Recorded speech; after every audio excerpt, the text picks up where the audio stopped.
In 1347, the Black Death struck major trading ports in Europe with devastating force.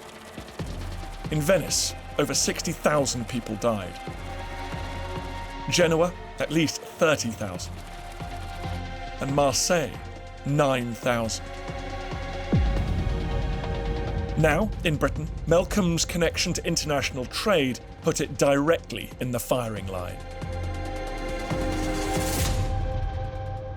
It's hard to imagine just how traumatic it was for the people of Melcombe, for those who witnessed the spread of the disease, let alone those who contracted it.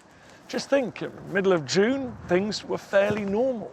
And then within days of these ships arriving, horrifying symptoms spread through friends, neighbours, family, loved ones, many of whom would be dead within the week. It's estimated that in total, about a third of Melcombe's population, over 400 people, died in a matter of months. The disease did begin to creep out of town, and in July, 4 deaths were reported 3 miles from Melcombe, in the village of Chickerell. But for the moment, the arrival of the Black Death was really just a local tragedy. The big danger was that the Black Death would arrive at a major port, big centre of population with trade and people moving in and out from other parts of the country. And sadly, that was only a matter of time. A little over a month after the Black Death had arrived in Melcombe, 70 miles north, the first case appeared in Bristol. The Black Death was on the move. 700 years ago, Bristol was Britain's third biggest city, a densely populated port with around 10,000 inhabitants. It was a major importer of wine and exporter of wool and cloth, making it one of the wealthiest places in the country. Rakshay is investigating what happened when the Black Death arrived here. According to writers of the time, on a rainy morning somewhere between the 1st and 15th of August, a ship sailed up the Bristol Channel in preparation to dock here in the city centre. The ship was infected with the plague. Once plague arrived, it consumed the city at a terrifying rate. They said cruel death took 2 days to burst out. The disease first took root here around Broad Street in the heart of the city. Before the Black Death, this was the Oxford Street of Bristol, where people flowed in and out of the city gates. Once bustling with merchants dealing in wool, wine and fine clothes, it quickly became deserted and overgrown with grass. Historian Dr. Evan Jones has brought me into the old city to show me how the Black Death could spread so viciously and with such speed through Bristol. If you look at this sort of map here, you can kind of see just how crowded a city was. I mean, even when you look at the map itself, the city walls almost look like one giant petri dish, don't they? Yeah. I mean, what about like the streets? Were they similar to what we're seeing here? Oh no, they're much more crowded than this. And the jettied buildings, which would be crowding out on each floor, would be, you know, if you had been looking down here in the 14th century, you know, there had been barely any daylight between the sort of the buildings on each side. Absolutely the perfect conditions for a disease to spread. Densely packed streets like these were home to the working classes, perhaps dockers and labourers who served the busy port. Each 5-storey house could be home to 5 families, and if plague entered one household, it wouldn't take long for it to sweep through the neighbourhood. But it wasn't just the poor who'd be struck down by disease. The crowded living conditions of the working classes made them especially vulnerable to the plague. But the wealthy weren't safe either from its deadly grip. The rich are dying as well, and that's really well illustrated by this list of common councillors, the richest, most powerful people in the city. And you can see how the names are being crossed off the list as people die. Do you know what, though? I find this quite shocking. Just like showing you how many people are dying so quickly in droves.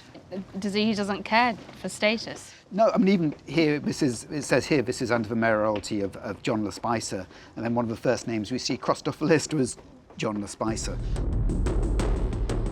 Bristol's top brass fell like dominoes, and entire swathes of the city's population, from weavers to brewers, shipwrights to priests, were wiped out. In desperation, the local bishop instructed people to make their way to church and pray to God. But these gatherings would only have helped spread the disease further.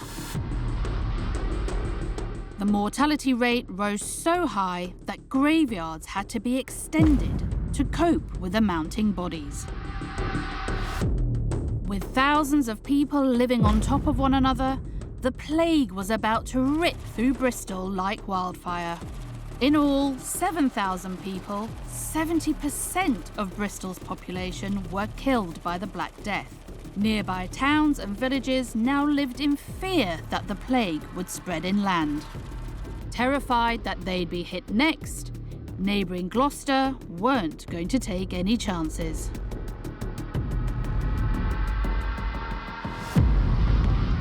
In September 1348, the people of Gloucester heard what had happened in Bristol, only 35 miles away and easily accessible by river. They barred their gates. It was now illegal for anyone from Bristol to enter the city. Gloucester's emergency measures bought it a little time, but the spread of the Black Death seemed unstoppable. With 80% of England's population living in the countryside, the Black Death was about to cripple the country. The settlements surrounding Bristol and Melcombe were quickly engulfed by the disease as it advanced deeper inland. In September 1348, the plague hit the small Dorset town of Gillingham. What happened here gives us one of the most detailed pictures of how the disease could devastate communities. 700 years ago, Gillingham was a small village, a collection of local subsistence peasant farmers working land owned by the manor and paying taxes to their local lord for the privilege. But what's fascinating about Gillingham is that we pretty much know who all of them were. Gillingham's manorial court records document that there were 300 families paying rent to the lord of the manor just before the plague. Most of them were peasant farmers who'd worked the land here for generations. At the Dorset Record Office, Mark Forrest has been studying the incredible documents that tell the story of what happened to families when the Black Death struck. So, what are each one of these documents here? Each of these sheets of parchment records a single session of a manor court. So the manor court is held every 3 weeks at Gillingham. And you've got all the records, all the parchments made every 3 weeks during the course of the plague. Absolutely.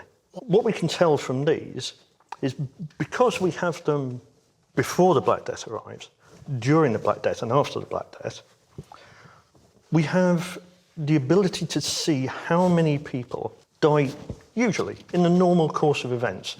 So by the 23rd of September, we've only had 4 people who've died and their relatives have come on to take their land at the manor court. In the whole year to that date? In the whole year to that date. Until September 1348, Gillingham's mortality rate was low. When the Black Death arrived, all that changed. So this is the court for the end of October. Early October, late October. And this is where the Black Death really begins to kick in. You get 20 deaths. So people are really beginning to realise that there's something quite badly wrong here. Over the following months, the situation would become far, far worse. So between this court, end of October, this one, beginning of November, this one, end of November, you've got people coming to the court and reporting that 100 of their relatives have died. That's about a third, you That's think? about a third. In 9 weeks. And we can see them here, and we know their names.